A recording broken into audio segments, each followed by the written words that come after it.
Just worse? Yeah. Which way?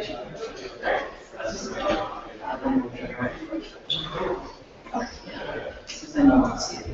Right.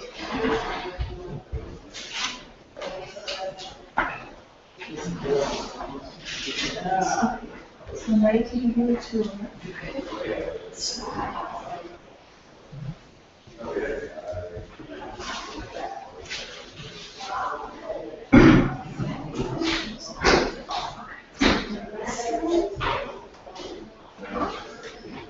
Somebody's saying, I want to be really careful. If it's me doing it, I do this rather than first. Yeah. Because it's really hard to see. Marcy. Hello. Hi. Good to see you. I'm Andrea. Hi. Nice to see you. I'm sorry. I was going to be straight over here. I know. Yes, you. I miss Julianne. I do too. Yeah. This is my first retreat when she won't be here. Is it really? Yeah. Oh. Yeah. This is Sue. Hi, Sue. Nice to meet you. Yeah. I miss her too. We always come to these things Together. Yeah. I know. I'm so glad you're here. But I felt pretty prepared. I mean, you know. Yes. I mean, it was okay. You know what I'm saying? Like, Yes. It's not okay, but it is. Yes, I understand.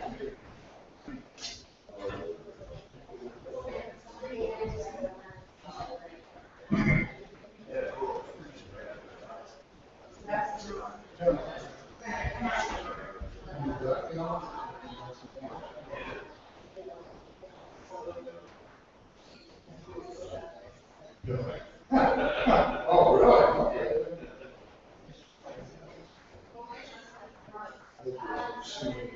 Yeah, right. Very good.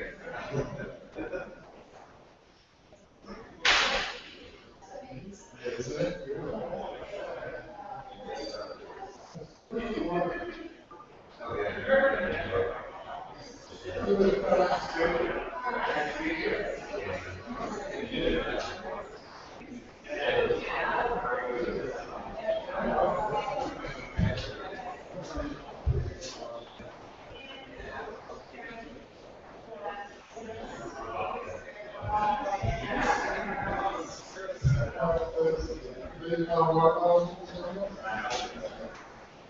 And I just found the different entry today.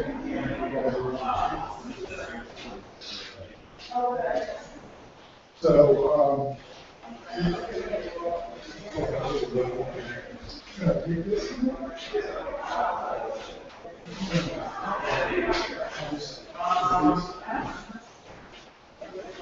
am I going to leave these out here? That's fine. Yeah, they should be fine. You're worried about it. No, I'm not worried about it. I just don't want to. Oh, yeah, right. All right.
Thank you, Shinzen. Thank you for being here.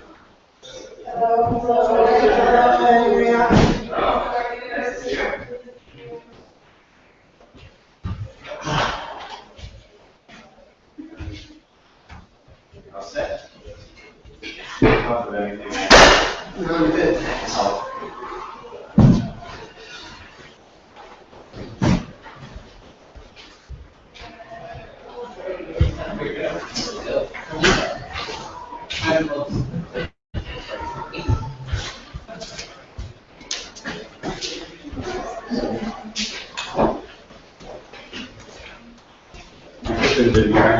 Yes, how are you? How you doing? Good, thanks. See you. Good.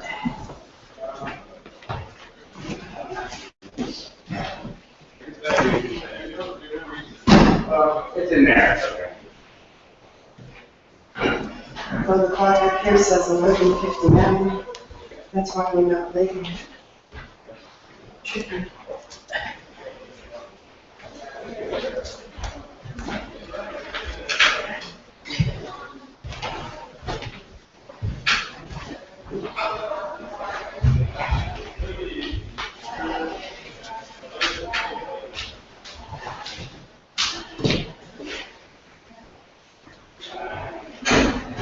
My grandfather would say, go to the movies. It's about wandering around. Can you see? I'm hearing my speech.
So welcome everyone to today's Shinzen day-long retreat. Thank you Shinzen for coming once again to lead us in guided practice. This is the Center for Mindful Learning. We're a nonprofit and residential monastic community practicing awakening and service. You might have noticed we had a sign-up sheet outside the door where you can add your email address and stay connected with us and learn about any other events we might be running. We also ask for a suggested donation of $50 for today's retreat, or whatever you're able to pay. We also run a Sunday sit in Burlington from 5 to 7 p.m. at the Burlington Friends House every week. Tomorrow, former resident Anna will be leading and presenting her book, so it'll be a really fun evening to join if you're free tomorrow night. The Center for Mindful Learning also runs many different programs, including a residential program where residents train full-time in awakening and responsibility. There are 4 of us in the room right now. If you could raise your hands. 3 of us, right? 4 of us. If you have any questions, feel free to come to any of us and ask where the bathroom is, or what am I supposed to do right now. We're more than happy to help. And also, we're also actively looking for new residents. So if you know of anyone or any communities, or if you yourself are interested, please come talk to one of us.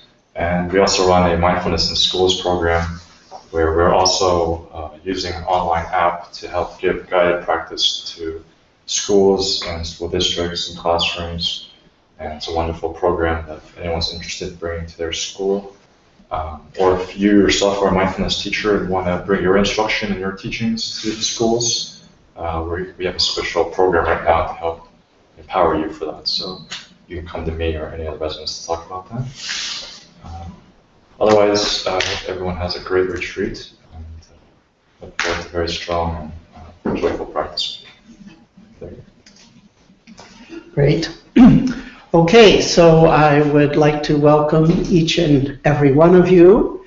We're going to do what we always do, which is alternate periods of practice with periods of discussion about your experience and about anything else you want to talk about. So without further ado, let's begin some practice.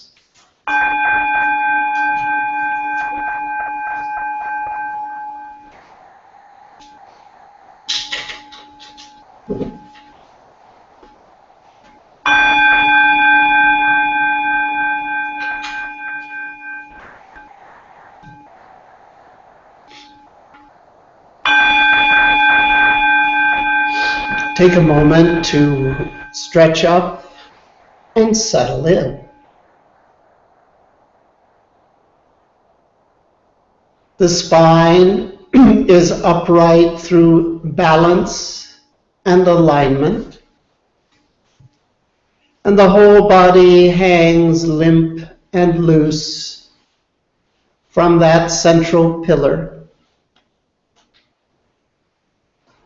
The spine is like a tree growing upwards, attaining Father Sky, expansion. And the whole rest of the body just hangs limp and loose, surrendering to the contractive force of Mother Earth, gravity.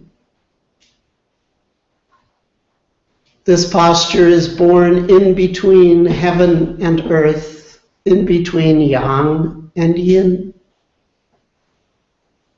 This posture is born in between expansion and contraction, life and death itself.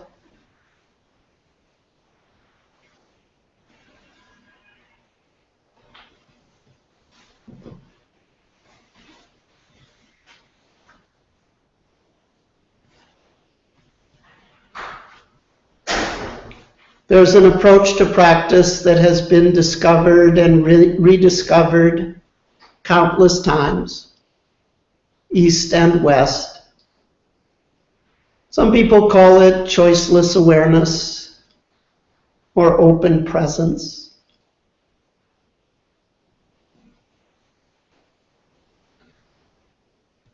It can be structured in various ways. But the way we're going to structure it is to require a minimum of awareness, clarity in the sense that at any given moment, you'll be aware whether you're focusing on something visual versus something auditory versus something somatic or body. We'll consider smell and taste to be part of body just to simplify things. Any meditation technique can be classified in terms of two fundamental dimensions: what you focus on and how you focus on it. In the case of open presence, choiceless awareness, within the context of how I like to present it, we'll call it noting everything. So the what is obviously everything, and the how is noting.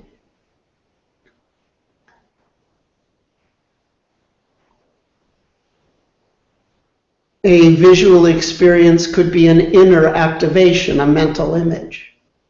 It could be an outer activation, a physical sight, if your eyes are open. Or it could be a visual restful experience, a blank mental screen or a defocused gaze. So a visual experience could be inner or outer, it could be an activation or a rest state. And the same for auditory experience. Could be inner activation, mental talk, outer activation, physical sound. It could be mental quiet or physical silence. These are all things you can hear. You can feel emotion, you can feel physical sensation, you can feel physical relaxation, or an absence of emotion in the body as a restful state in the body. Once again, you can feel things that are inner or outer, active or restful. You'll probably be aware of the distinctions. Is it activation or rest? Is it inner or is it outer? But the only required distinction is to know at any given instant whether you're focusing on something visual, auditory, or somatic. In order to facilitate this, you have the option, but not the requirement, to use a mental or spoken label. See when you're focusing on something visual. Hear when you're focusing on something auditory. Feel when you're focusing on something body. So the what is everything: inner, outer, active, restful. The how is let your attention passively go to whatever draws you.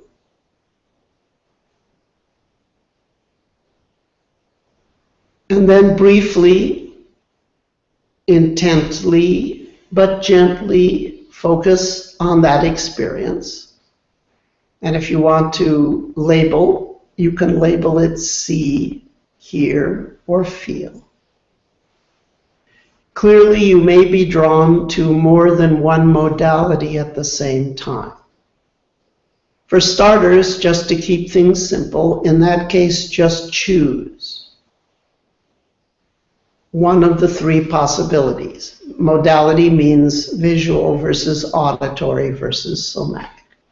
So if two or all three call you at the same time, just choose one to name and claim.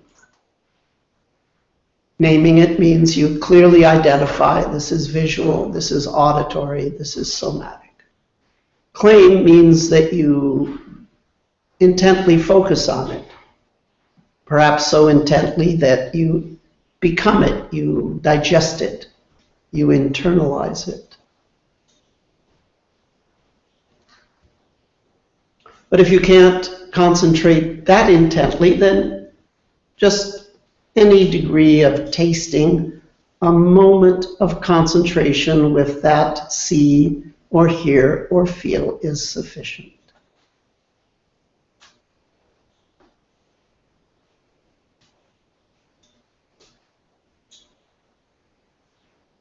As you do this over and over again, the old ordering principle will reassert itself.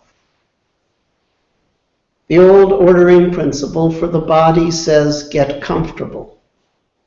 And for the mind says, get answers. Getting comfortable and getting answers are important dimensions of human happiness, but for this next little while, we're going to explore walking into a different dimension, an alternate dimension of human happiness.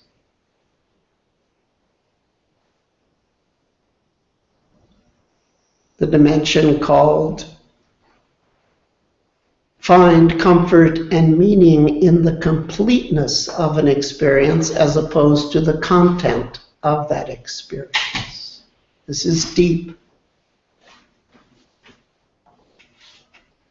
The content is it feels good or it feels bad or it's both or it's neither, hedonically. Or I have an answer or I don't have an answer. I'm intellectually clear or I'm mentally confused. That's the content. The completeness is the degree to which concentration, sensory clarity, and equanimity are present. The more those qualities are present in each moment, the closer we get to a complete experience of that moment, which opens the visage, the extraordinary visage, of the possibility of happiness independent of the content of your experience. Happiness independent, therefore, of condition.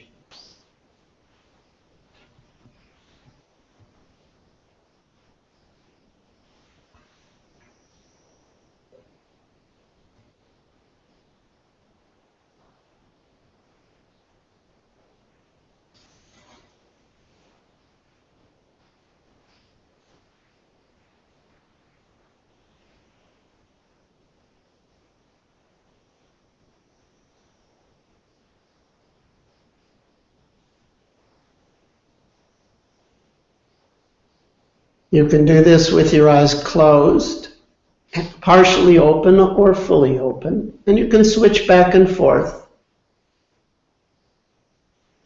With your eyes closed, there's still visual experience, rest, flow patterns, mental pictures. You're still seeing.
Some of you are veteran meditators, and some of you have done rather little practice. Veterans can sit for long periods of time, but for everyone, sooner or later, discomfort comes up.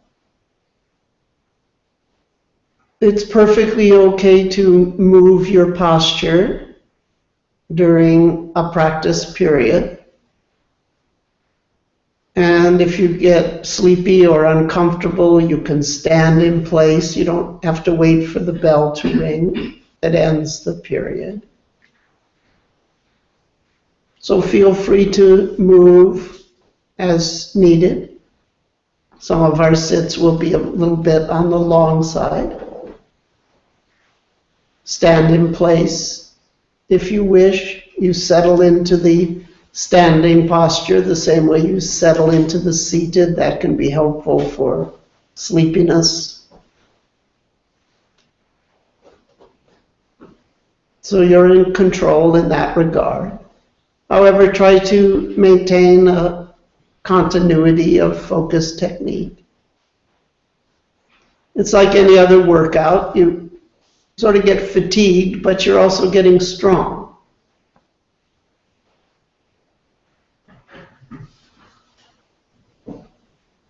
We're exploring an extraordinary prospect.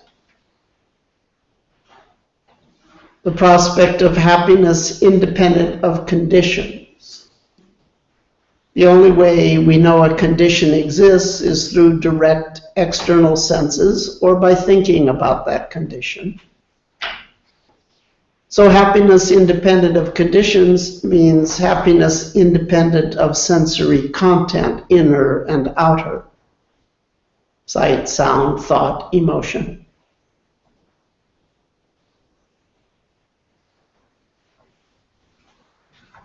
And the physicality of the body.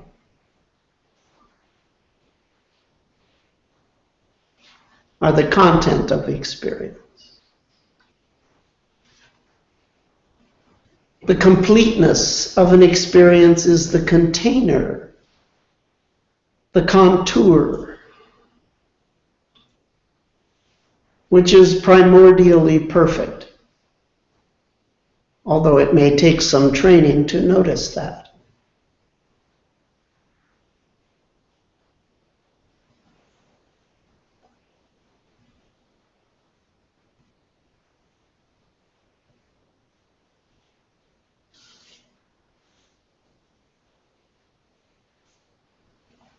When we first come into this world, we contact a primordial ordering principle that is so profound it can never be disordered no matter what.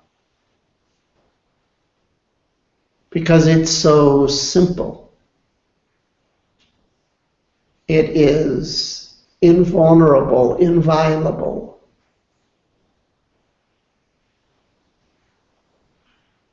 It has no parts, so it can't be broken or dysfunction.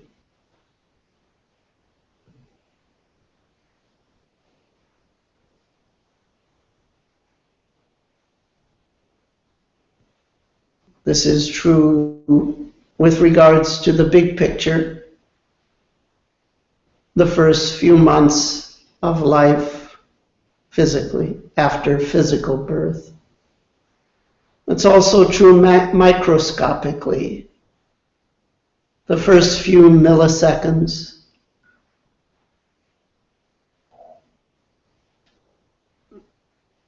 Of each thing we see, hear, or feel. Touch that same primordial perfection.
now in a moment, we're going to have a few minutes for discussion, Q&A, and so forth. During that group discussion period, you could decide to continue formal practice unbroken. It means that you're allocating all your attentional resources to doing this technique or a technique of your choice. Your eyes may be open or closed. So that's formal practice, which is what we're doing now. Alternatively, you could sort of have the technique going in the background, but most of your attention is paying attention to the conversation and the presentation. But there's a background continuity. Another possible way to organize the informal practice or life practice is you're more or less listening to the conversation, but every now and again you give yourself a little micro hit of this technique or some other technique. A fourth possibility is you simply drop intentional practice during the discussion periods and just have the discussion, enjoy the conversation, think about what we're doing, without intentionally peppering it with micro hits or maintaining a background sort of technique or maintaining a full-on foreground or formal technique. So there's exactly 4 possibilities during discussion practices.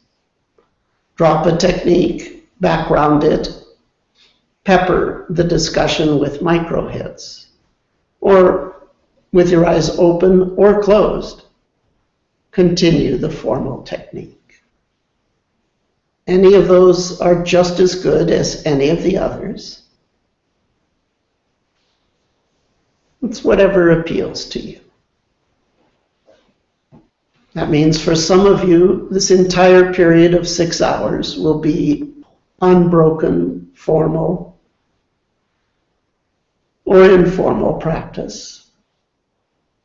And that's good, but not required.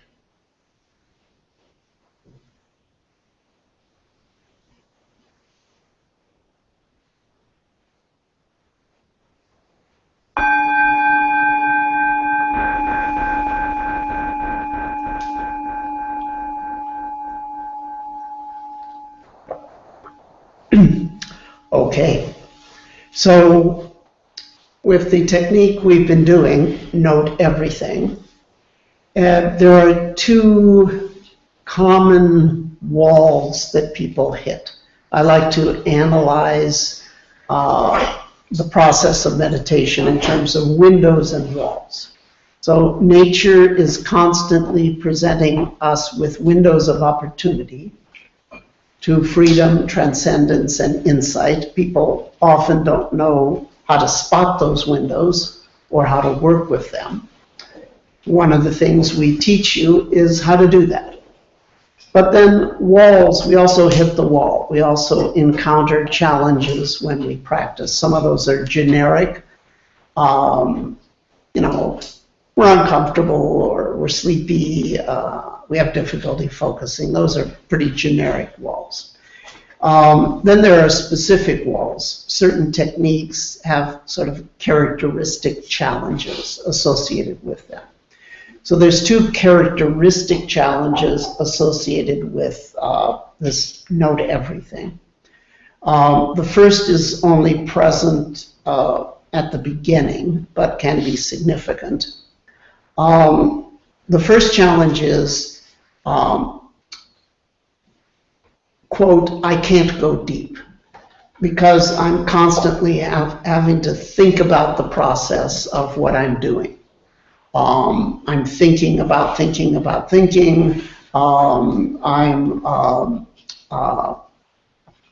have to allocate so much time and energy to just trying to remember what's what and what I'm doing, that I can't drop into anything that seems like a meditative state. So this is a very common initial reaction to the noting process in general, and particularly if it's an unrestricted sort of choiceless awareness, note everything type situation.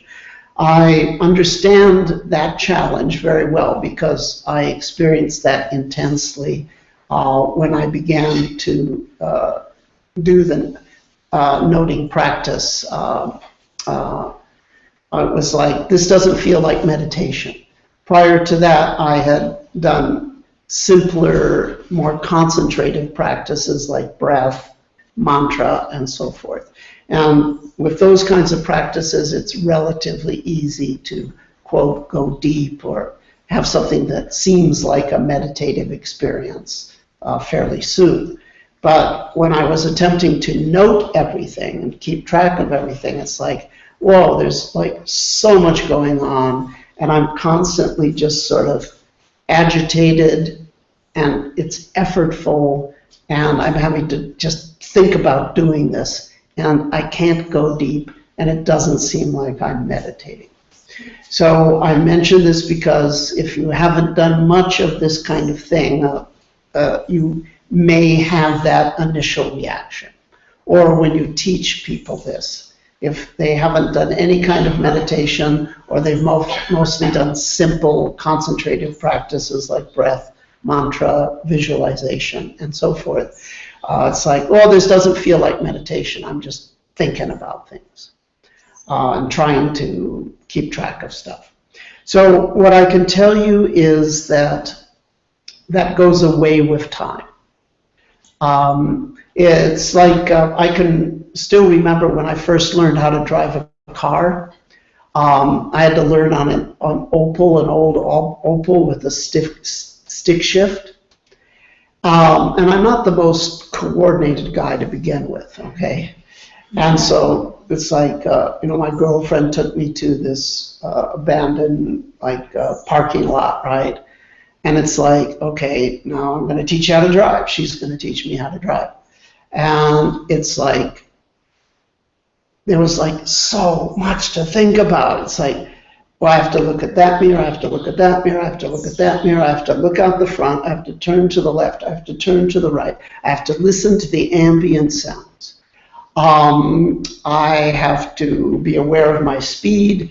I have to operate the clutch and the gear shift together, and the accelerator. It's like, holy crap, I'll never be able to keep track of all of this. And I would just like make all these rabbit starts, and it's like, it was all herky-jerky. And, I could barely just get the car to move in this empty parking lot with all that. And so what was it? It was effortful, it was agitating, and I had to think about everything. And I remember thinking in my first lesson, it's like, I'll never get out of this parking lot. I mean, I'll be lucky if I can just control the car with no traffic around. But then, okay, you learn a little bit, get a little better in the parking lot, and okay, now we're going to graduate to like a quiet country road without much traffic. And it's like, okay, so, it's like ratcheted up. And sure enough, within 6 months, I am bopping along on the freeways in LA. It's hot, it's smoggy, people are rude. I'm having a conversation, and I'm munching on a burrito, and I'm listening to the radio, and I'm driving perfectly. So what happened? What happened was I internalized the skills that I needed to keep track of all that stuff to where it just was on autopilot. Now, to drive the car of unrestricted mindful awareness, to drive that attention mobile, yes, that's more challenging than learning how to just drive a regular physical car, I will admit. But I do promise you, if you're just starting with this kind of approach and it's like, oh my God, this doesn't feel like meditation, I can't go deep, I'm thinking about thinking about thinking about thinking, just as sort of, agitating, effortful, I can't go deep, are the typical initial walls that people report when they try to do something like this. So all I can say is there's two things you can do. One is don't do this, do something else. You don't have to develop choiceless awareness or unrestricted focus range. You can do other things. Or you can alternate this with more specific focuses, just work in or out, or just visual, just auditory, just somatic. So you can restrict your focus range or do something that's more immediately rewarding and pleasant. That's okay, but at least know that if you stick with it, you will eventually be able to, it just goes on autopilot, and you won't have those effects that I mentioned. The payoff, of course, for working with a broader focus range is that you now have something that you can do in daily life.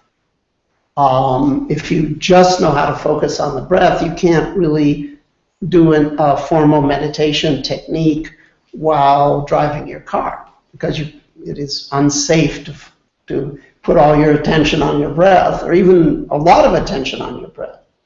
On the other hand, if you know how to work broad, then you can see, hear, feel, drive. And you can be in a deep meditative state, having a complete experience of just drive. So you get a payoff in that these broader focus techniques, initially you may not be able to go so deep. But once you internalize it, now you can monasticize your day, because you have to be engaged in your senses.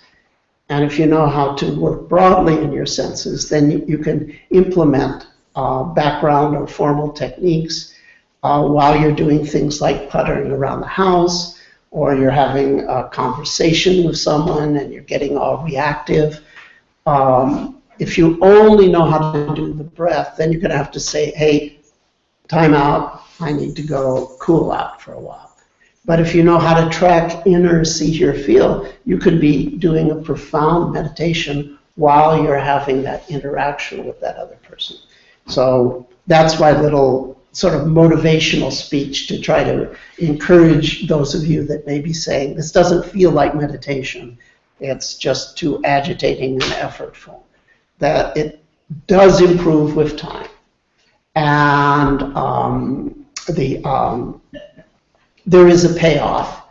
Now, you don't have to strategize this way, though. You can get enlightenment at the tip of your nose with your breath just fine. And if you don't believe me, you can go online and get a whole day meditation just on a half dozen breath practices that I led up in Northern California at Gil Fronsdale's place, where we did nothing but breath, okay?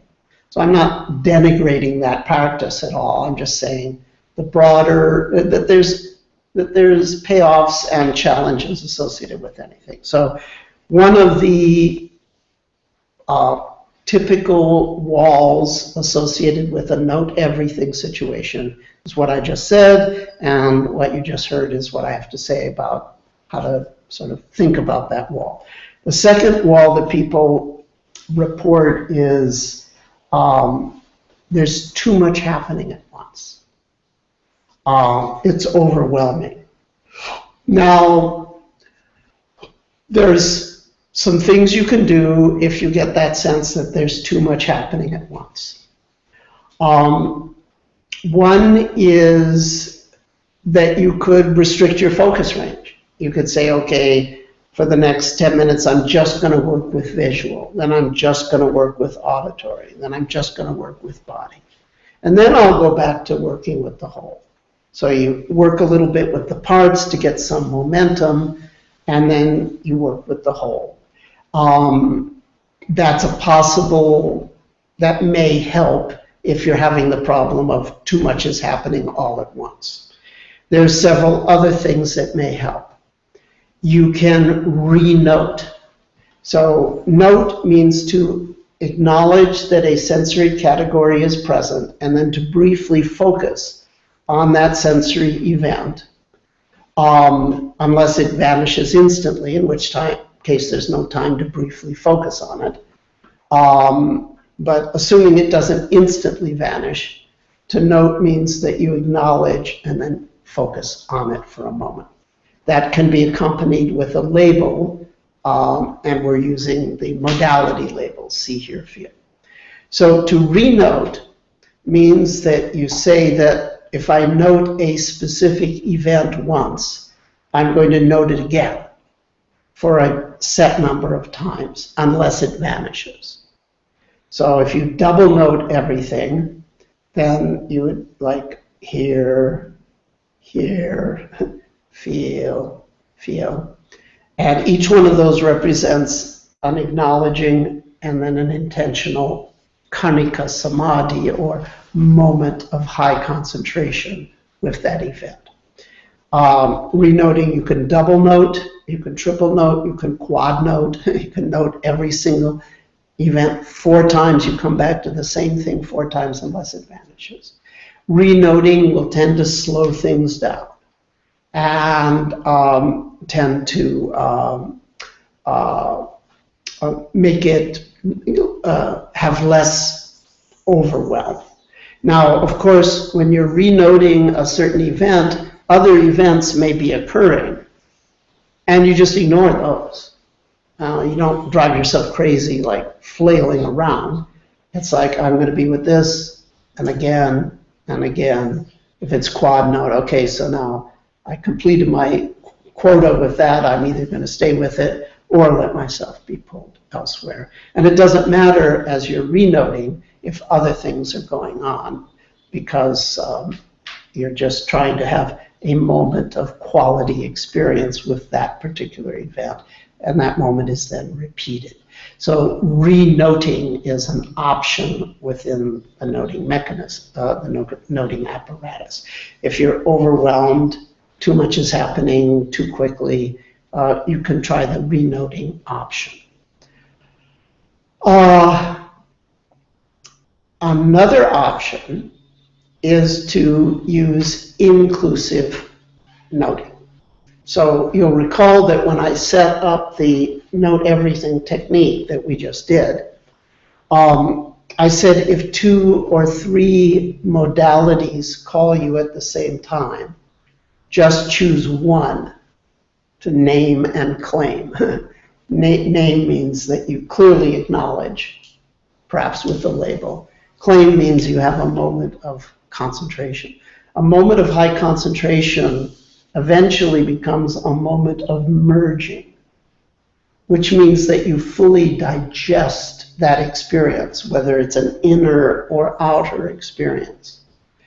And if it's an inner experience, it means a mental image, mental talk, and body emotion. If it's an inner experience of some other, some person, place, or object you're thinking of, and you have a complete merging with that image, talk, and body emotion, you become that person. If it's an outer experience, you're physically looking at someone, you're physically listening to someone, or you physically touch someone, and you have momentary high concentration with each one of those, you eventually become that person. So you can merge with your inner world, which is all worlds, or you can merge with the outer world, which is also all worlds. So when I said name and claim, it wasn't just to make an alliterative or rhyming rather phrase. To claim it means to have enough concentration that you become it. and the boundary between inside and outside goes away. And your identity expands. If each night when you go to sleep and say what happened today, you look back on the day, and instead of a day filled with other and alienation, it was a day filled with I, thou. Then each time you go to sleep at night, you get bigger and bigger and bigger. You keep growing. Okay, so you can, to keep it simple at the beginning, I said if 2 or 3 modalities pull you at the same time, just choose one to acknowledge and focus on, or name and claim. However, you have the option, but certainly not the requirement, of doing inclusive noting. So these are technical terms. I'm a very technical guy. I like to train people to say what they mean, which is not the same as meaning what you say. Meaning what you say is also important, but saying what you mean takes a long training to have, in other words, to be able to precisely put into words the idea you have in your head. So we're gonna try to be clear about things. So if you're doing, remember, it's what you focus on, how you focus. So part of the how of this technique is it's passive. You just let things pull you. Except there's also an active aspect, because if you do exclusive emphasis, you make a decision. If 2 or 3 things pull you at the same time, you're just going to choose one of those for that brief moment of quality experience when you name and claim it. However, you could decide to use inclusive noting, meaning if something visual and auditory pulls you at more or less the same time, you actually say see here, those 2 words, or you focus on both. That's obviously going to be an expansive flavor of concentration. That can easily happen. You can hear an external sound, which is a hear, and it triggers a mental image. Now, if you acknowledge both and pour your awareness on both at the same time, albeit briefly, then I call that the inclusive emphasis, because you're including whatever calls you. See here, see, feel. You could see a flower and smile. So you saw the outside, you felt on the inside. Or you have a memory or a plan or a fantasy image, and it causes you to be agitated or happy or relaxed. So that's a see-feel situation. Hear, feel, yada-da, bang, bang, bang, yada-da, bang, bang, bang. When we're upset about he said, she said, he said, and then she said, and I'm going to say, yada-da, bang, bang, bang. And in fact, typically when you got yada-da, bang, bang, bang, bang, bang is the eruption of body emotion. Yada-da, is the he said, she said, I'm going to say. And typically when that's going on, there's also the scene, albeit subtly, of this situation, that situation, what I'm going to do in the future if such and such should happen. So the bad news is that we humans sometimes get quite upset. Is there a silver lining? Well, you could sort of say there's a silver lining, because if something's really got your goat, I can almost guarantee you that your label is going to be all.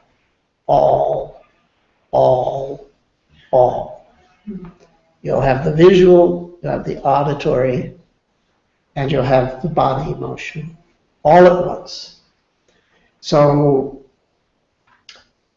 If you go for inclusive emphasis, you zoom out and you cover the image, the talk, and the body emotion all at once. And that would be to have a complete experience of the self of that moment. And a complete experience taken to the limit is a liberation experience. So how do you get enlightenment?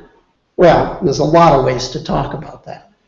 One way to talk about it, among many, is something really gets your goat, therefore causes the inner system to fully activate, and you have perfect concentration and clarity and equanimity as that's happening. So for the first time in your life, you have a complete experience of the feeling, thinking self. And you'll never be the same again. Or it will never be the same for you again. It will cease being a prison and become a home. And by the it, I mean the world of mental image, mental talk, and body emotion. Or more broadly, mental image, mental talk, body emotion, and body physicality. Mind, body, self. Okay, so if you wish, you can use inclusive noting. Now that's more complicated in terms of what you have to name, because you have 3 possible single occurrences: see, hear, feel.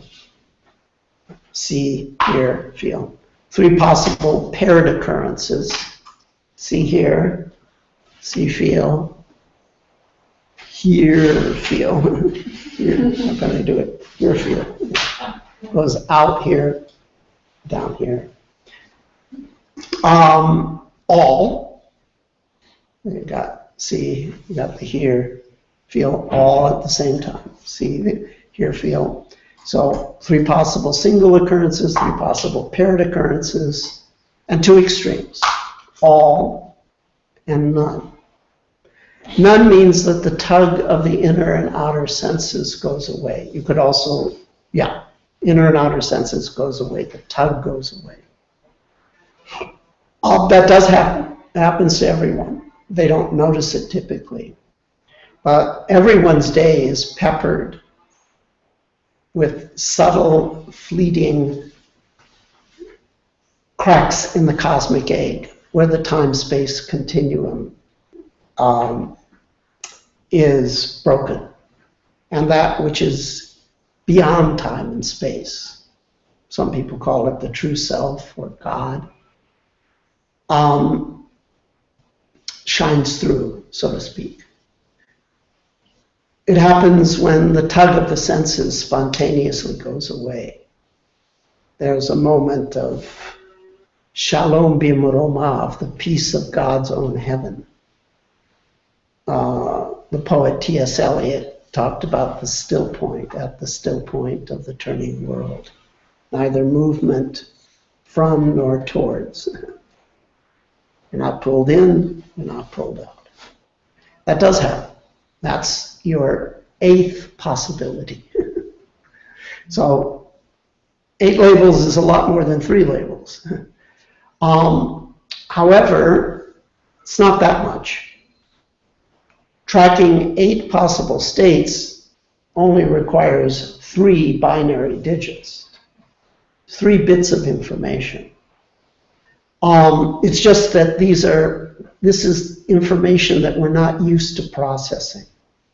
We're not used to, our senses are not trained to parse experience this way.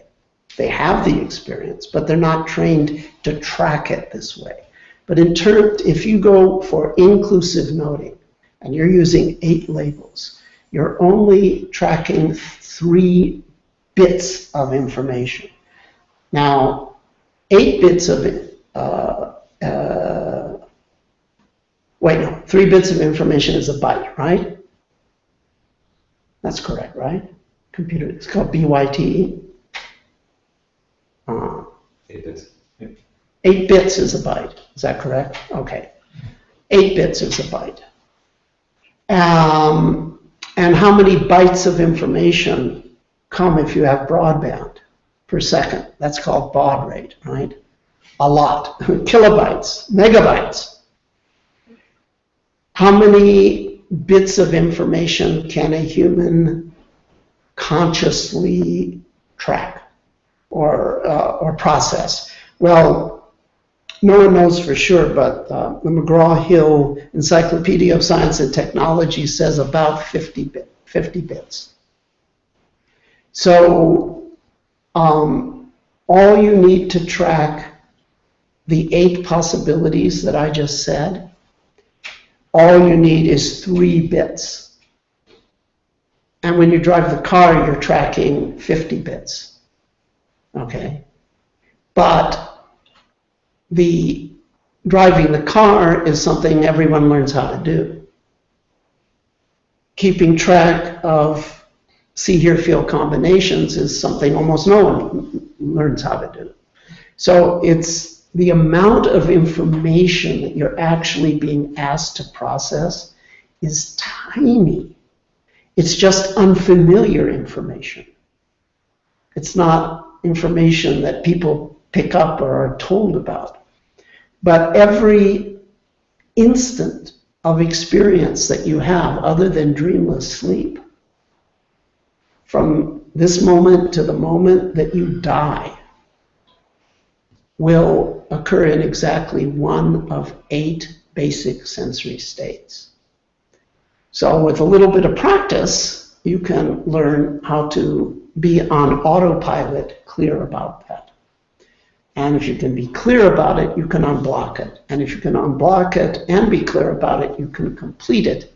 And if you can complete it, your happiness will no longer be contingent on the content of experience, and therefore your happiness will no longer be contingent on conditions, no longer dependent on conditions. You'll become liberated, a free person. That's the basic paradigm for how mindfulness works. Theory is simple. Practice takes a lot of work for most people. So if you find yourself overwhelmed, so I said there's 2 typical walls that people hit with a note everything situation.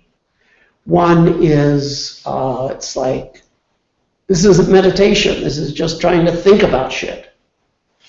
And I mentioned sort of how to think about that, and it'll take care of itself if you elect to go this path. The other is, there's too much going on.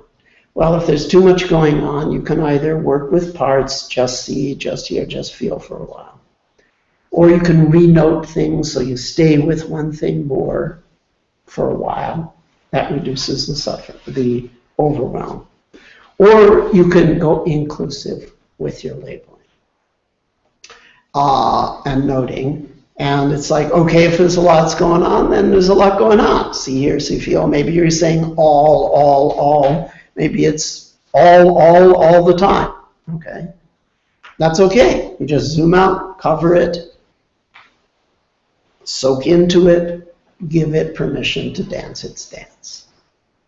So those are some things that you can do technique-wise if you find it's like, this is overwhelming, too much is coming up.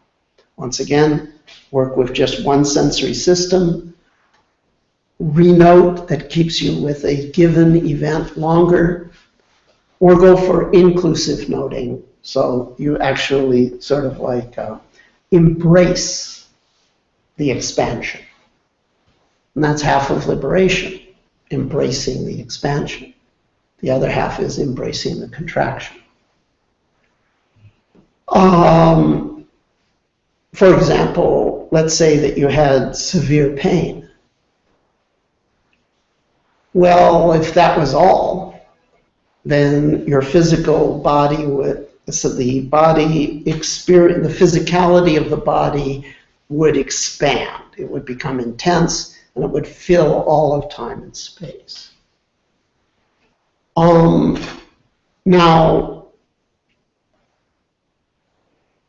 if you could allow that to happen, then your physical body would just become time and space.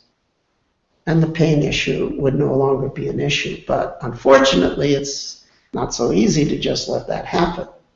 Because for the physical body to expand that much, to fill time and space, there's nothing but pain, and there's no past or future, and it reaches right, left, front, back, up, down to infinity. To let that happen would be to become free. You would become time and space, but it's very hard to let that happen, because to let that happen would have to mean that you allowed your inner system of thought and emotion to contract down to nothing at the same time. And our ordinary ordering principle constantly goes back to that inner system to find meaning and to figure out what to do and how to get comfortable. And so it's very hard to allow the inner system to contract to zero while touch, sight, or sound expands to infinity, because we think we'll become disordered. But in fact, we go back to something that can never be disordered. So half of liberation is expansion, the other half is contraction. Okay, so the other way to deal with too much is happening is what I just said, to realize that's just expansion. That's half of nature. It's not overwhelm, it's just space. And you actually like the fact that it's all the time, because it means that you're just becoming space and time itself. So another way to think about overwhelm, a good doctor can cure your disease. So if too much is happening too soon, okay, well, work with the parts, or do inclusive noting, or renode. So that may help. That will cure your disease, but only a great doctor can show you were never sick. An extraordinary doctor will show you were never sick. What people interpret as overwhelm is just the space of experience getting very large. So that's a sort of deeper perspective on things.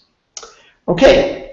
So that's a few sort of pointers on windows and walls associated with noting everything. Any questions about that?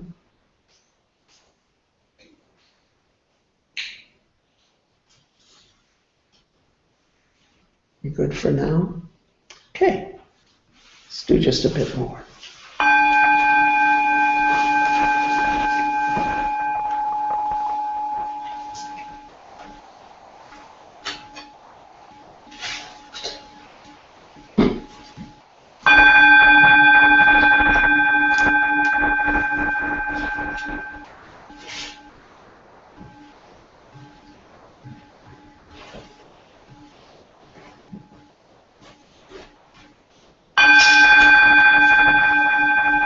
Once again, take a moment to stretch up and settle in.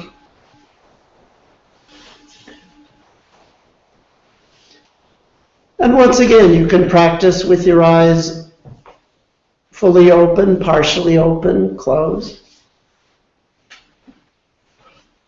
We're going to note everything. But now you're aware of some options. You could, if you wish, do it exclusively. Just 3 labels, see, hear, feel. Or you could go inclusive, adding see, hear, feel, all, and none. None means that the tug of in and out goes away. which means the tug of self and world goes away. It's a kind of absolute rest, a primordial gone.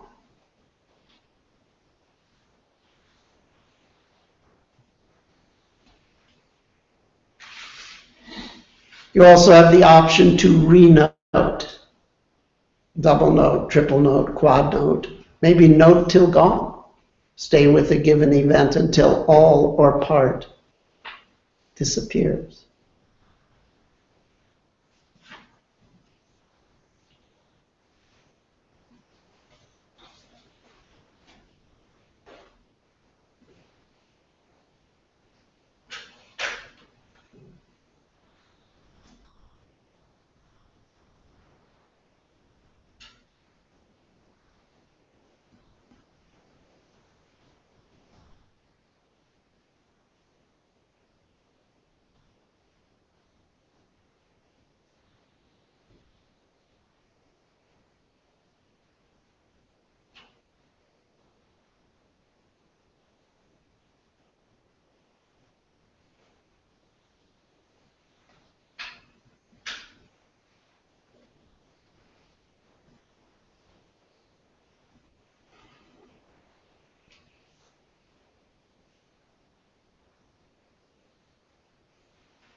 Now, in a moment, we'll be making the transition from practice in stillness to practice in motion. We're going to do the same technique, note everything, but while walking around or doing other kinds of motion like stretching or even purposeful things like taking a drink or something like that, using the washroom. Remember, smells and tastes will be considered part of body, just for simplicity. So we're going to make a smooth transition from formal practice in stillness to about a half hour of formal practice in motion. And that can be walking or slow walking or ordinary walking or even fast walking or other things, stretch, movement. But maintain the note everything technique while you do that. Remember, you have options, renoting, inclusive noting, and so forth.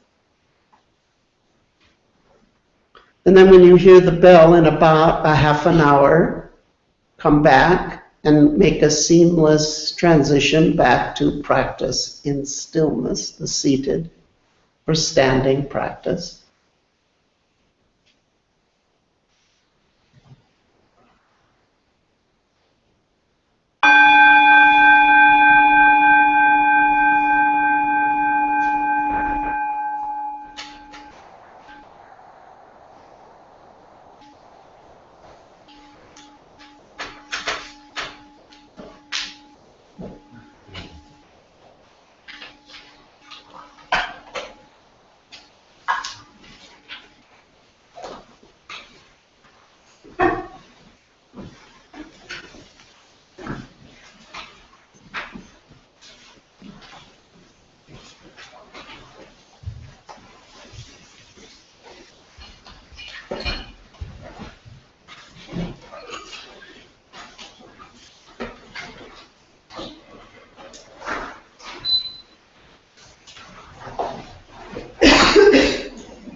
Once again, in a moment, we'll be making transition to discussion. Maybe you want to continue formal practice, or have a practice going in the background, or implement occasional micro hits of practice during the discussion. Or maybe you just want to drop intentional practice completely and just sort of think and discuss and talk. As long as the decision is clear, then that's all that's needed. We always know what we're doing.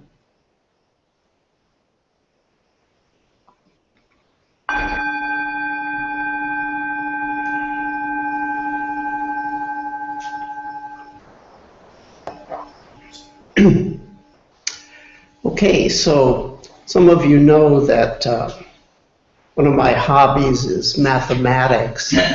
It's not a hobby a lot of people have, but hey. So I once heard mathematics described as small words for big ideas. Some of the words are big, but a lot of them are small, like ring, group, set, object, arrow, field, category. These are sort of small words, right?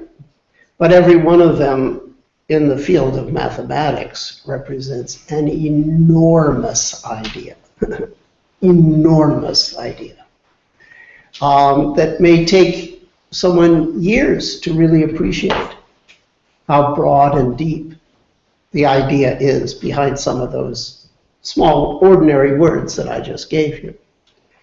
So I like to bring something of the spirit of clarity and rigor that characterizes mathematics into the way that I teach mindfulness. So I'll sometimes give you some small, ordinary sounding words, but they have big ideas. They represent big ideas. And some of those big ideas may take, to really appreciate how big they are and how deep they are, may actually take a little while. So we have this expression in English, what's the big idea? I also, another hobby is language, so I like to be playful with words and to riff on the ambiguities of words intentionally. So what's the big idea is an idiom. And I guess that could be extended to what's the really, really, really big idea. So the really, really, really big idea, to appreciate it, you have to understand 4 pretty big ideas. If you can understand those 4 pretty big ideas, then you can understand the really, really big idea. Because those 4 are the components that make up the really, really big idea. Now, the really, really big idea is what you already know, and you've already heard me and lots of other people talk about over and over and over again. Contemplative-based psycho-spiritual growth. That's how I like to define mindfulness. I like to define modern mindfulness actually as contemplative, well, maybe not define, but describe modern mindfulness as contemplative-based psycho-spiritual growth, working in concert with science. So in concert with is when you play in an orchestra, you're not alone, right? The instruments interact. So working in concert with science means gradually science improves mindfulness, and gradually mindfulness improves scientists. So they're working in concert. Okay, so how do we, so that's not a definition, that's a way to describe modern mindfulness. Can I come up with a definition of mindfulness as I would like to define it? Yeah, I would say, and that's the big idea. And how big is this idea? Well, let's see, the invention of the wheel, the ability to manipulate fire, the Pythagorean theorem, general relativity, Newtonian physics. These are big ideas. They're worldwide big ideas.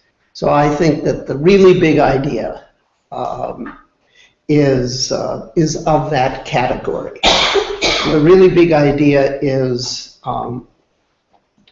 consists of the small big ideas, 4 of them.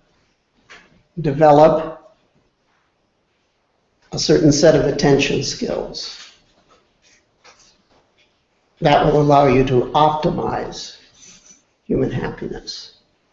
So develop skills, optimize happiness. So in order to unpack this, we have to delve into what we really mean by develop. There's a lot to be said about that. How about these skills? Well, we know what they are: concentration, sensory clarity, and equanimity. But there's a lot to be said about them. What they are, what they aren't, a gazillion examples. Human happiness. How many fundamental dimensions? How many levels? We want to make sure that by happiness we have the broadest and deepest formulation possible. Let's say that we're able to create something like a periodic table of happiness elements, classifying them into types and levels, analogous to the Mendeleev table of chemical elements. Now we've got a real tangible handle on what we mean by human well-being, happiness. Whatever words you want to use, eudaimonia was the ancient Greek. The Christian religion says the goal is felicity, but that's just the Latin word meaning happiness. So let's say that we have that periodic table. So each little box in that table, we would need to be able to show how mindful skills, the attentional skills, and mindfulness focus techniques, how those skills and techniques would optimize that particular form of happiness. So we need to be able to demonstrate mechanisms and suggest strategies. And that's what we would mean by to optimize. So if we lay this all out, we've got a very systematic picture of what we're talking about. The really, really big idea is that human happiness in its full width and depth will be directly or indirectly impacted by these attentional skills, and they will allow for the optimizing of human happiness. So remember I said I like to riff on words and the ambiguities of words. If you look at the history of the word develop, it's very interesting. We currently think of it as meaning do something that makes a change and causes things to evolve or improve. And I'm certainly talking about develop in that sense. That's one facet of what develop means. There's another facet of what develop means, and that's the original word meaning of the word develop. It comes from the same root as the word envelop. To envelop means to cover. Originally, develop meant to uncover or unfold and reveal what was always there. And historically, it goes back to primitive science. People didn't quite understand how, when an egg is laid by a hen, how does that turn into a chicklet? Okay, so the concept was that actually there's hidden inside the egg a miniature chicken, and it just sort of expands inside the egg, okay, until it's big enough to break out. And so the shell that surrounds the miniature chicken breaks apart, and the chicken is developed. In other words, what was always there is revealed because the shell has been broken out of. So then when they realize that in fact that's not what happens, but rather change occurs, they use the same word develop to mean gradual transformation. So what's interesting about this is all around the world, you'll always find the same fundamental conundrum in contemplative-based psycho-spiritual growth. On one hand, it represents development in the sense that there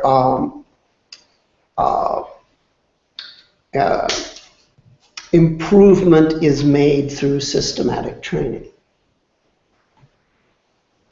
That's one way to look at it. Another way to look at it is there's a primordial perfection that's always there. You don't need to train. All you need to do is realize what always is and was.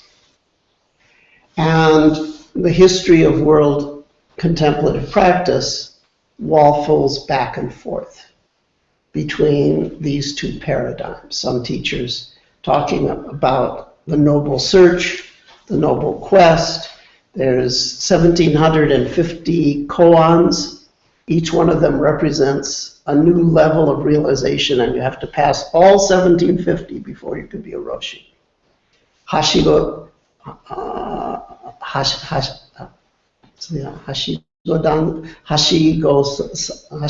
Zatori, I think is the Japanese. Like you're climbing up a ladder, okay? Or the alternative, call off the search.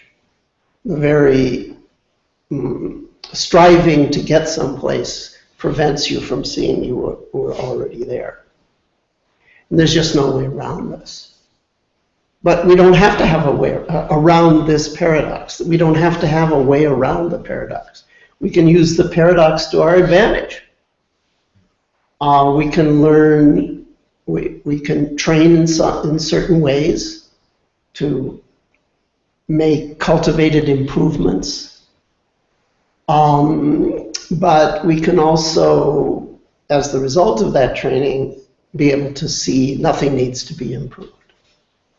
So we don't have to get all wigged out about philosophical arguments about how this works. It's like light. Is it a wave? Is it a particle? Well, it's both. Scientists have come to accept that fact.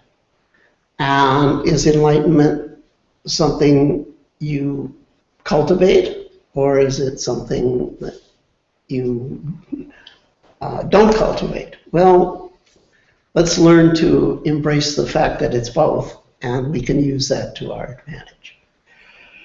So, develop.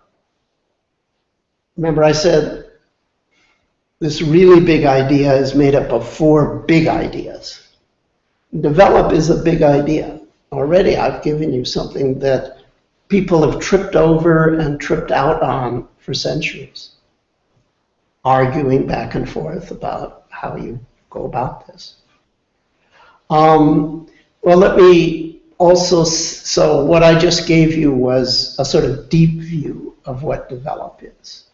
You can look at it in one of 2 ways. It's cultivated improvements, and it's a primordial, no need to improve. That's a deep view. But a more practical view to develop, how do you develop concentration, clarity, equanimity? Well, you establish certain structures and you run the clock out. You keep them up for the duration. So there's different levels of structure. So establish a structure, keep it going. Because there's different levels at which, or scales, I should rather maybe say, different scales of structure.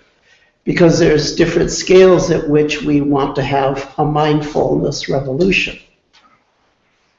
What we normally think about is the scale of the individual. You and I, the individual practitioner. So what are the structures that you need to put in place and then keep going for the duration, meaning your entire life?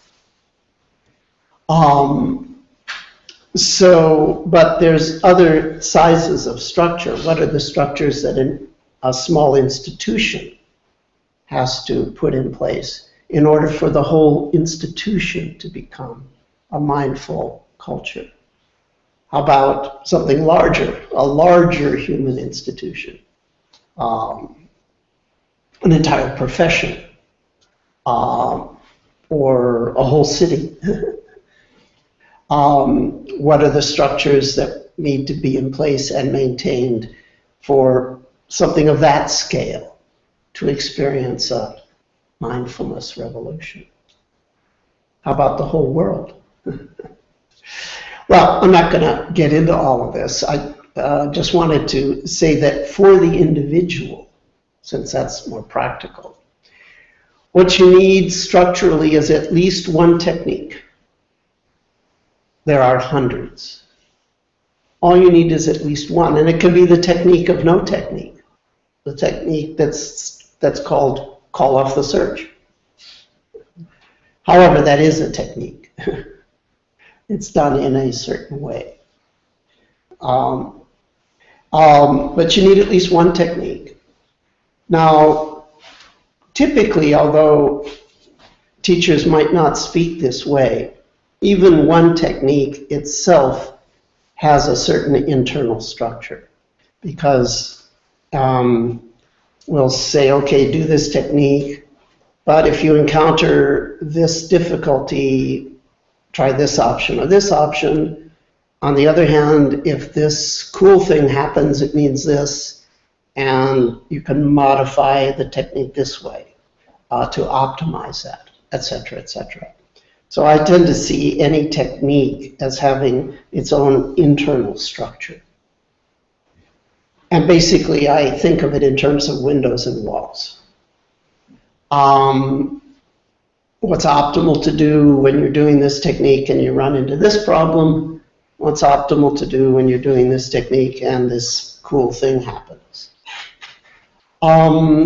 So that's one level of structure. Now, all you need is one technique, but maybe you have several. Maybe you note everything and then you do loving kindness. Or maybe you have 4 techniques. You note everything, then you do nothing, then you do feel bounce, and then you do feel good, loving kindness in your body.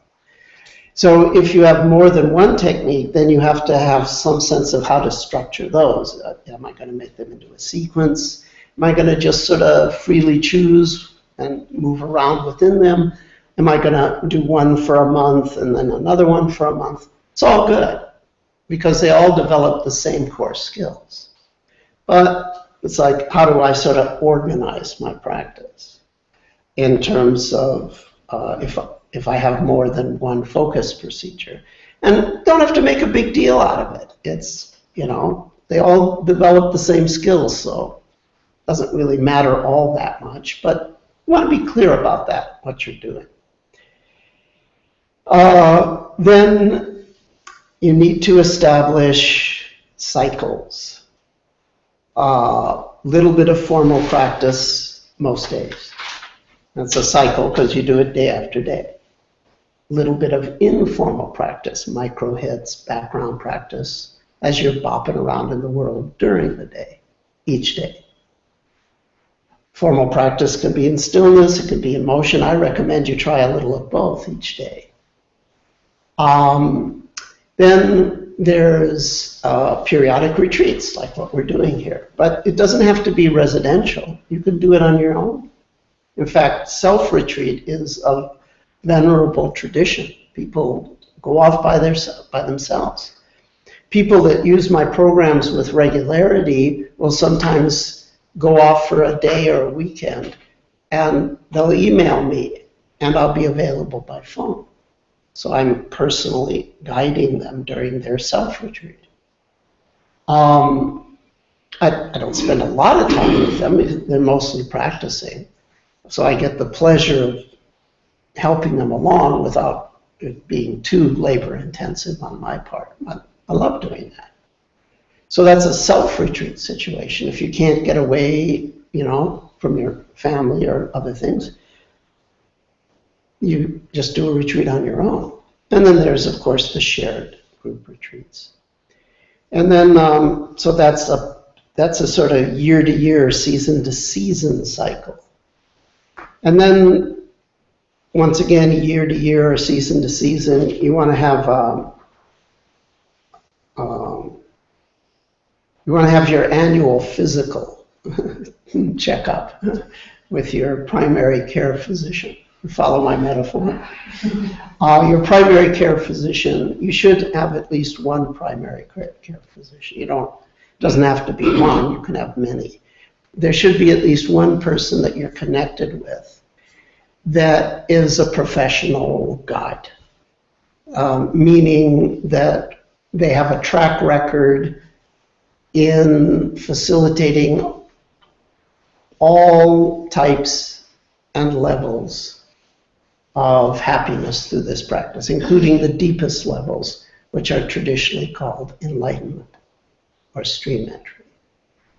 Someone with a track record of leading people to all the goals that they may have, who can sort of give you some input as to, okay, and you don't have to, your goal doesn't have to be enlightenment now, but you want to be studying with someone that knows that turf, because things tend to evolve. So every once in a while, touch base with someone that can look at the big picture of your practice and make sure that you're doing what's optimal for the particular goals that you have at this time, which could be very limited. Improve your tennis game or deal with back pain. Doesn't matter if it's limited, you can start there. But a good teacher is going to help you do that and then help you see a broader context, so that big picture wise, over the course of your whole life, your happiness will tend to broaden to fill the entire felicity matrix, including the deeper levels, which are happiness independent of conditions. So those are sort of some structures. So with regards to the note everything that we've been doing, in terms of that individual technique, what are the options? Well, we talked about renoting. We talked about inclusive noting. Now, I'd like to talk about two other options. When I say option, it means something you can do if you wish, you don't have to. But they can help sort of customize the technique to what's going on. So another option is what I call zooming out. So you recall that the act of noting involves acknowledging and then focusing, unless it disappears before you have a chance to sort of soak into it. So at that moment of focusing on something, you could, if you wished, intentionally spread your awareness to cover the full spatial extent of that something. So sensory experience is spatial in nature. It has size, shape, width, depth, height. Now, the size and position. But the size, shape, width, depth, height, and position of a sensory experience may not be well defined. It may be sort of nebulous, but it has extension in time, in space, while it lasts through time, any sensory experience. So what I call zooming out means that you spread your attention over it and you try to find out how broad it is. For example, okay, right now I have this pain in my knee. Now that's a local sensation, but I can, even as I'm talking to you, I can tell it's radiating and filling my whole body subtly. As is this pain, and as is the other pain over here. So even though I might say it's a pain in my knee and in an ankle and this, it is locally, but globally, it affects my whole body. Subtly, but subtle is significant. So if I were zooming out and noting that as feel, I would be aware of the local impact and also the global impact at the same time. How about a sound? Well, you might hear it just in one direction, but then it might sort of spread and boom. That's what the word boom means. It's sort of like it might fill more space than you realize. Mental talk is usually spatially, roughly in your head. Well, how much of your head does it fill? Well, it might not be very clear, but you might be surprised if you sort of zoom out and try to hear it as broadly as it may be. It might turn out to be a little bigger than what you thought.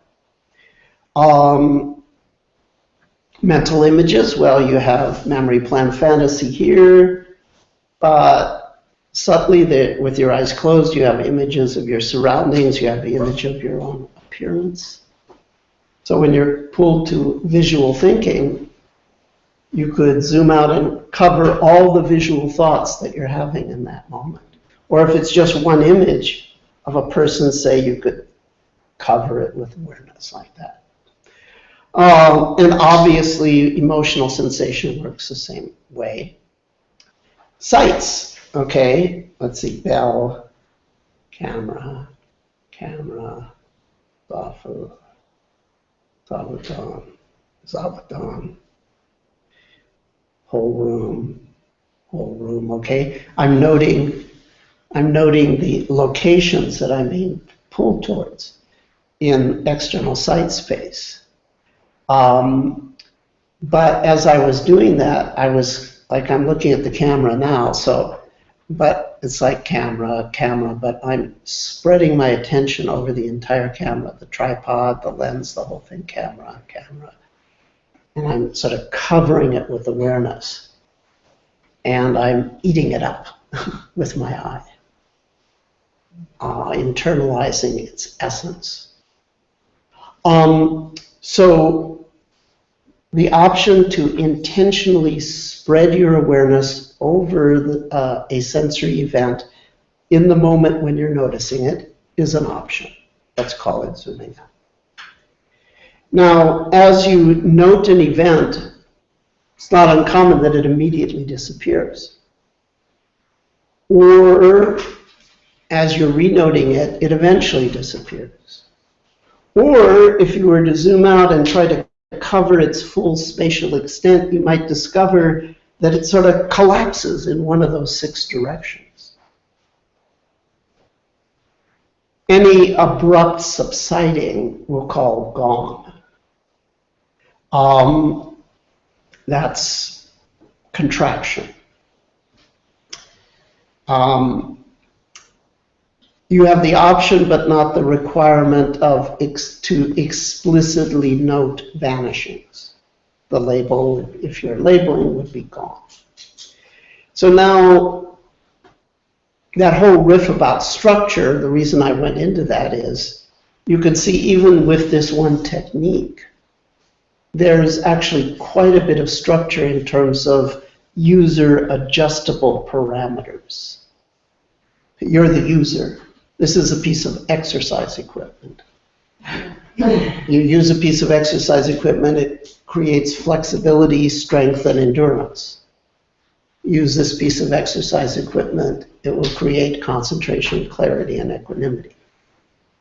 It will elevate, it will change the fabric of consciousness, just like physical exercise changes the fabric of the body. But there's limitation as to how much change physical exercise is going to bring. You might be twice as strong, but it's not going to make you 10 times as strong. And eventually, you will get sick and deteriorate and become weak and old. So that's where fortunately for us, the metaphor breaks down, because the mindfulness skills don't deteriorate with aging. They're cellular. And you can become 10 times as concentrated, clear, and equanimous. So it's a much better deal, actually, than just physical exercise, but it's in some ways similar. So you've got this piece of exercise equipment, and there's these features that you can adjust. You can set this way, and set this that way, and set this that way, in order to make it fun and productive, interesting, and to capitalize on windows and walls. So just to reiterate, you can renote, you can go inclusive, you can zoom out, you can intentionally note vanishings. You can do any one or combination of the above, or forget about it. Don't do it. Just, you can keep it simple also. So I always say option is option. It means you can do these if you want. Why would you want to do this? Well, because of windows and walls. These can be helpful when you're encountering certain challenges. For example, zooming out may dissipate pressure from physical or emotional discomfort. Now, the bad news is the mental chatter keeps coming. The other news is the mental chatter keeps going. If you have a lot of sentences, you have a lot of periods. In the UK, a period is called a full stop. Gone, gone, gone, gone, gone. You can become so enchanted with gone that you don't care about the arisings anymore, even if they're incessant and uncomfortable, because each one points to the still point of the turning world in about a half a second. So any of the above options may be helpful for some of the challenges that come up.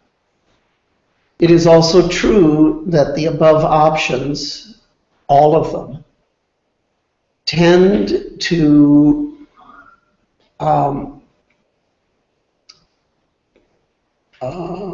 help you notice the fundamental flow of nature in your experience. The fundamental flow of nature is expansion and contraction, at least in the way I choose to formulate things. Not just me, a lot of people in a lot of cultures and a lot of ages have talked about the basic dyadic complementarity of affirmation, negation, life, death, yang, yin, that kind of thing. So if a sensory experience spreads, either radiates within a modality or is a co-occurrence involving several modalities, or involves an inner and an outer experience at the same time, any of the above represents spatial expansion.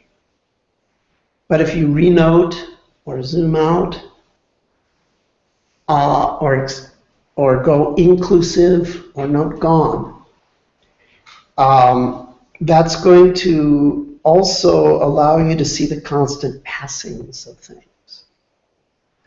Or maybe notice that after something passes, there would be a hiatus where nothing arises. Or maybe notice that no sooner is something arising, but it's already passing.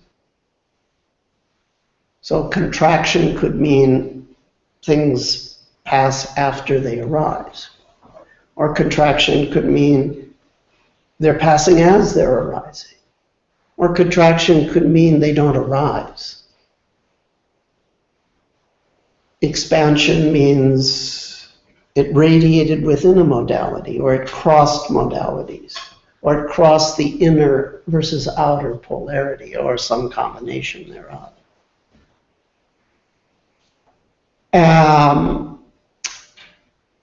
It might happen, as you're noting everything, that the theme of expansion and contraction becomes dominant, it becomes evident.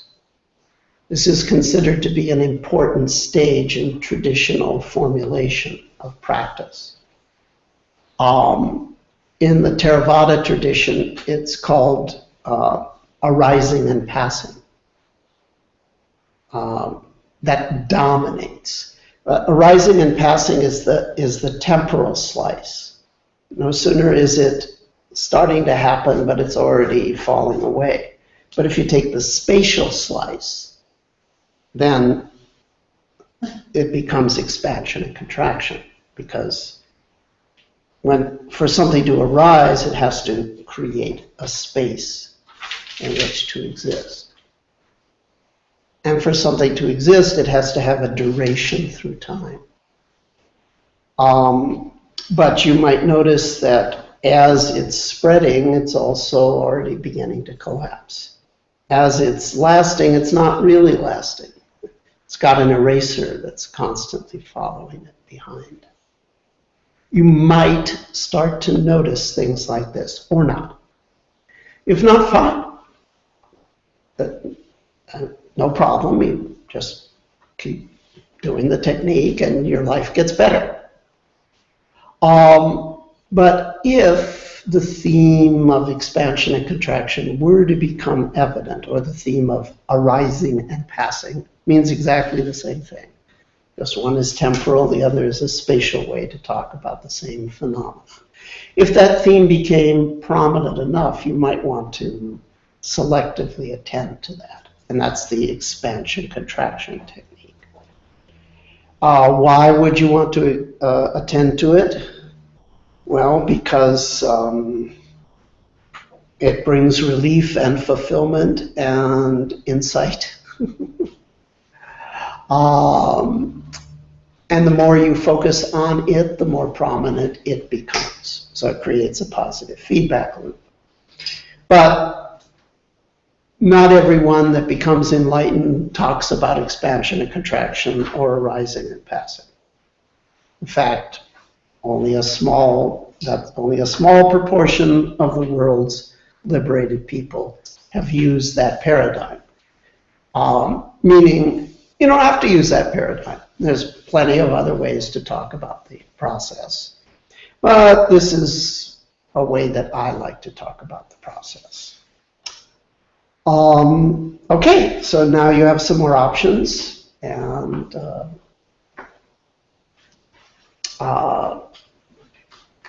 some extended concept of things. Any questions or things people would like to bring up? Remember, if you don't ask questions, we have to go back to facing ourselves. Oh, good, thank God. A question, I don't have to face myself yet. Just your take on a noting question. When you were doing the example of noting the camera, this is something I've thought about in practice with, and I'd just like to get your perspective. You know, camera is a conceptual overlay on color and contrast, and some black and white. Your perception factor of mind turns that into the idea of a camera. Do you recommend still using those conceptual labels, or? Oh, yes, yeah, that's a great question. Oh my God, would I like to sink my teeth into that for about a half hour. I was saying there's big ideas, there's big questions. Meaning questions that contain a half dozen other questions, all of which are important. It's a great question. So at the risk of sounding dismissory and cavalier, the first thing that pops into my mind, so did you get the question? It's like, hey, you're saying camera. I was saying camera. I was actually saying the words camera, okay, zafu, wall, zabuton, camera. So I was saying those words, okay, for sure. Now, that's not my standard way to label. The standard label would just be C. However, just by using the word C, that doesn't really mean that there'll be less overlay, okay? And just by using the word camera, it actually doesn't necessarily mean there's more overlay. That's why I say I could really dig my teeth into this question, okay? Because it goes to what do we actually mean when we say conceptual overlay? Okay? What do we actually mean by that? We think we know what that means. But for a long time, people thought they knew what number meant until a man named Georg Cantor, about 150 years ago, decided to ask the question, what the hell do we mean by numbers anyway when we mathematicians talk about numbers? What do you mean? Number is a number. No. What does it actually mean when we say 5 is bigger than 4? What do you mean, what does that mean? It's like 5 is bigger than 4. No. What does that actually mean? And when you start to ask questions that question the obvious, is when interesting things can happen. And that's when the foundations of mathematics were completely shaken by somebody questioning the obvious. So, conceptual overlay, what does that mean? Well, it means a conceptual overlay. Well, what does it really mean? So is there anything more we can say about that? So the first thing that occurs to me, and this is where I was going to say this is going to be cavalier and dismissive sounding, is sticks and stones can break my bones, but names will never hurt me. Just because you have the mental word camera, or you have the spoken word camera, doesn't necessarily mean there's a conceptual overlay. So then what is a conceptual overlay? Really? Well, really, I don't think anyone knows, because we don't know how the mind works scientifically yet. Probably will in 100 or 150 years, but we don't know now. So here's the best guess I can make, based on what I know, of what a, quote, conceptual overlay is. So you're absolutely correct, there's sight, okay? And that comes on, I don't know, what, a few months into life. Originally, I don't think the baby can focus their eyes very well, okay? But at some point, they learn how to actually look at stuff as an object. Now, there's presumably no mental talk in the infant. And at the beginning, there's presumably no visual stored memory associations. And there's no bodily reaction based on previous experience that might be emotional. But there may be body reactions that are emotional that aren't based on experience. Maybe it just looks scary somehow or attractive somehow. So there could be an emotional reaction in an infant to a sight, even though there wouldn't be visual associations, mental associations, or emotional associations from the past. There might be an emotional association in the present. If you go like that to a baby, you'll get a fear reaction. Okay? So, so we could say that the beginning of the conceptual overlay, if we use conceptual to mean reaction in the inner system, okay? The beginning might just be primordial, like if something's looming or threatening looking, there's already a overlay, an emotional reaction. But then as the baby matures, there's good news and there's bad news. It stores associations, which is good because now it can know how to manipulate the world and protect itself. So the baby sees fire for the first time. And the fire probably looks like a god. And the fire is not different from the baby. And so the god reaches out to touch the god and has a sensation. Next time the baby sees fire, maybe there's separation. So the good news is the baby's not going to touch the fire again. The bad news is the primordial oneness of inside and outside is starting to be lost.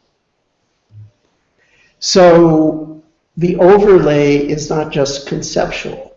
I think it's emotional and conceptual. And the conceptual is stored visual associations and stored auditory associations. So it's there's the surface of image activity, and then there's what's underneath that. There's the surface of talk activity, and then there's what's underneath that. And then there's obvious body emotion, and then there's more subtle radiation of body emotion. So just me saying camera, camera, camera is basically just me locating an object, and I was zooming out to cover it. Okay, that has no relationship to how little or much surface or subtle inner see, hear, feel reactivity was there. Okay.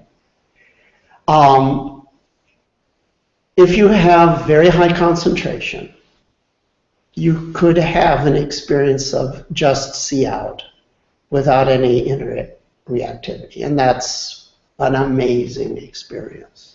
A liberating experience, a completing experience.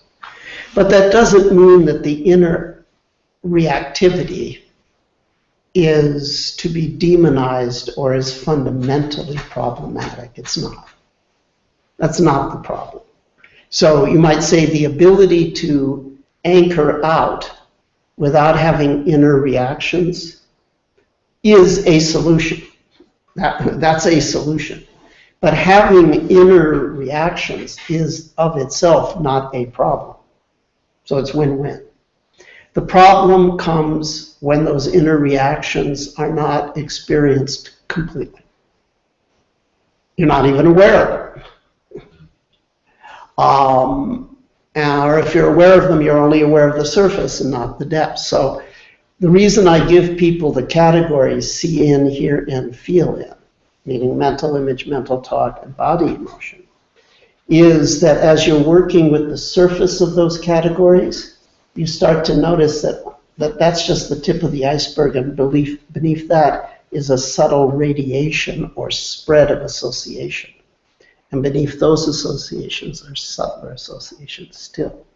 And even though you can't be consciously aware of that spread, in terms of its individual content, because it's too massively parallel and fleeting, you can certainly monitor its expanding and contracting contour, in which case you are directly observing the subconscious. And at some point, the whole inner system breaks up into expanding, contracting energy or flow.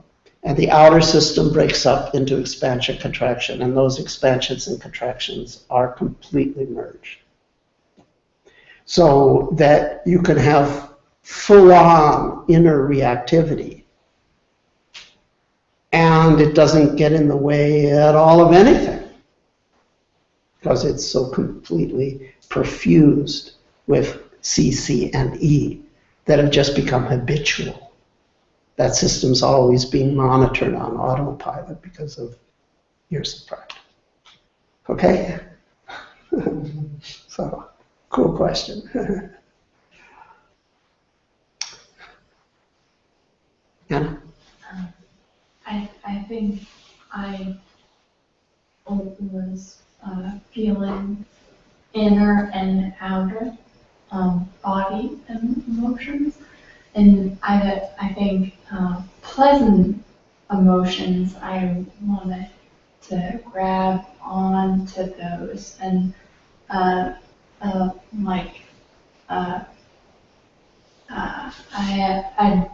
just wanted to push away the hard The stuff. unpleasant stuff, yeah. Yes. How would I do that? I think you talked about how you radiate out and look at the whole body, but I just wondered what you would do, or what For that, when you notice that there's craving and aversion, Mhm. craving for the pleasant, aversion for the unpleasant. Well, this question can be, so the question is, okay, I was paying attention and I noticed that I had pleasant sensations and there was a desire for that to last or for that to be all that there was. So there's a general preference for intensity, duration, and variety of pleasure, okay? Yeah. And then there's the opposite of that with regards to discomfort. So the question of what to do about that. Yeah. So And I know there is equanimity.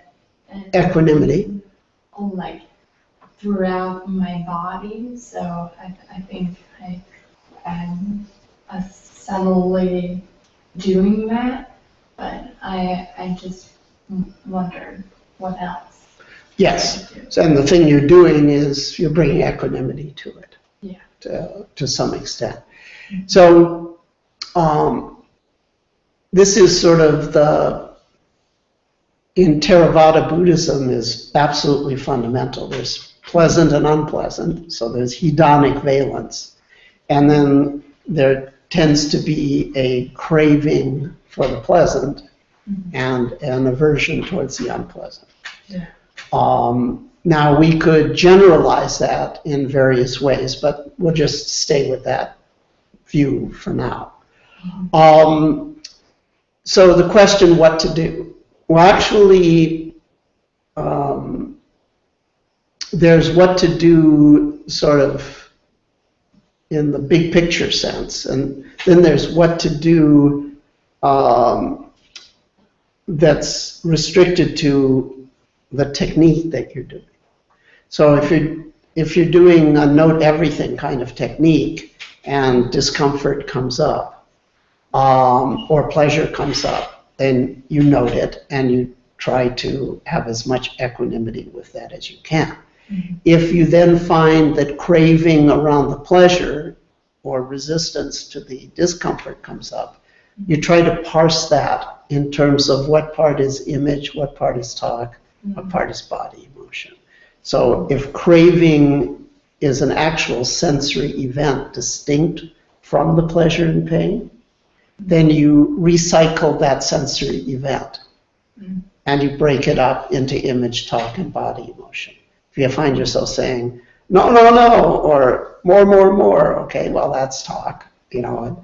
Or if you have a physical pleasure and then, you know, you imagine yourself doing something to make it more or again, that's an image. So if the craving and aversion comes up, as a sensory experience and try to experience that reaction without craving and aversion. So you recycle the reaction and you deconstruct it and break it into its components. So that's sort of if you're doing this technique. However, there's nothing to say that it is fundamentally wrong to do a technique where you selectively attend just to pleasure. There's a whole path to enlightenment based on emotional pleasure, the metta, jhana. You know, if loving kindness becomes intense enough, it turns into an absorption state, which is an impersonal, like cosmic, you know, spaciousness of pure love, okay? So you can have emotional pleasure practices that lead to liberation, or physical pleasure practices, like so-called, you know, parts of Vajrayana, where they use sex, etc., as a vehicle. So there's nothing that says fundamentally that you can't do a practice based on pleasure, if it works. Now you can easily fool yourself into thinking you're purifying or thinking you're growing. So the way you test the efficacy of pleasure practice is, has your relationship to pain changed? If not, you're fooling yourself. And conversely, the way if you're like an ascetic, it's like, you know, you do like 4-hour sits and you chant mantras under a waterfall in winter, or, you know, or you sundance. Some of you have actually been to Native American Sundance. You saw it. It's like, oh my God. No, he's not going to do that. Oh my God, he is going to do. Okay, if you've ever been to these ceremonies, otherwise you don't quite appreciate what I just said. Okay, it's like, oh my God, someone's going to put themselves through that, and it's happening right in front of my eyes. Well, that's a pain practice, right? How do you test it? Is your appreciation of pleasure and your ability to be fulfilled with pleasure evolving as a result of the pain practice? That's how you test it. Otherwise, you might just be into some weird, you know, self-hatred thing around pain, or guilt thing around pain, or power thing around pain, or whatever. So, okay, anyway, so just to answer your question,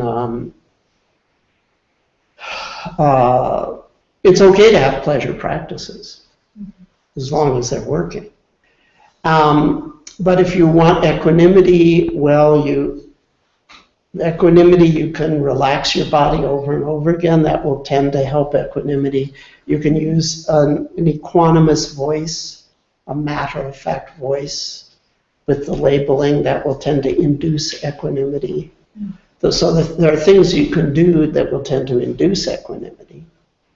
And you can do those things, but mostly equanimity which is the ability to allow pleasure and pain to come and go without push and pull. Mostly we learn about equanimity by just hanging out with experience long enough that we fall into equanimity. Like that ceremony, the Sundance I mentioned. It's a 4-day ceremony. And you have to do it 4 years in, total. So that's 16 days minimum requirement for that ordeal. It's a numbers game. Somewhere in those 16 days, it's likely you're going to fall into equanimity. And then once you fall into it, you know what it's like, and then it becomes even more likely you fall into it. So mostly it's just a matter of keep it up, and then eventually you notice that you're falling into equanimity with pleasure and pain. Pleasure becomes more fulfilling, the pain becomes less problematic. And then that starts to work actually an operant conditioning on the subconscious to retrain it in that direction. Okay, let's try it a little bit.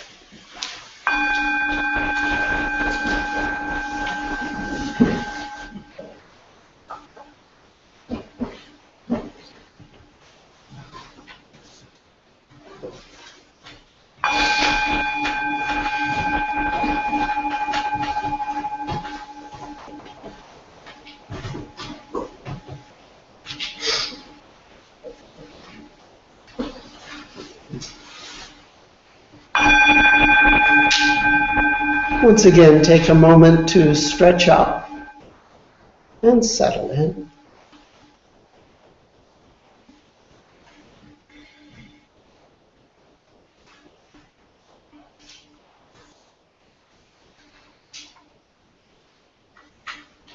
And either note everything, as we've been doing, perhaps using some of the options, or if that natural window where arising and passing, expansion and contraction start to dominate, everything simplifies to that.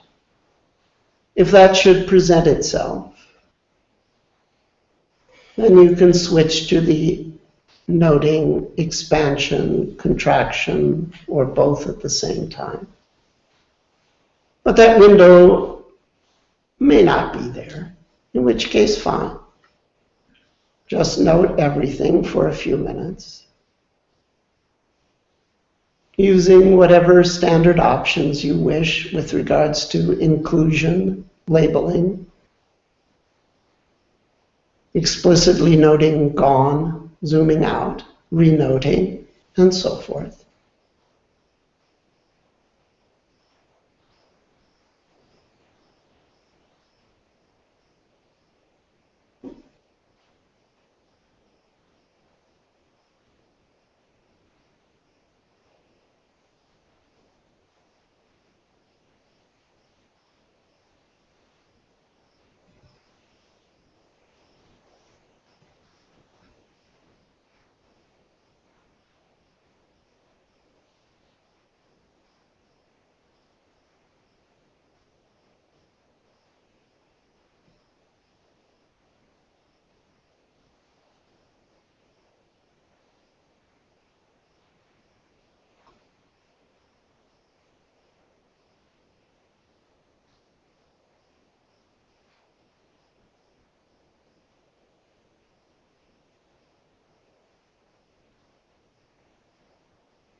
Now, in a moment, we'll be transitioning again to formal practice in motion.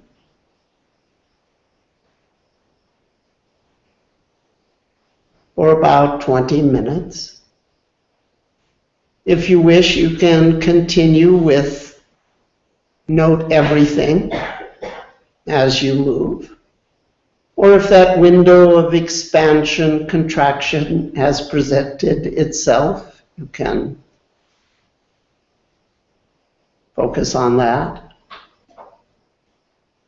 during motion. Some of you are familiar with the approach that I call auto move or feel bounce. That's also a possibility as you walk. Once again, when you hear the bell, we'll come back and seamlessly transition to formal practice in stillness.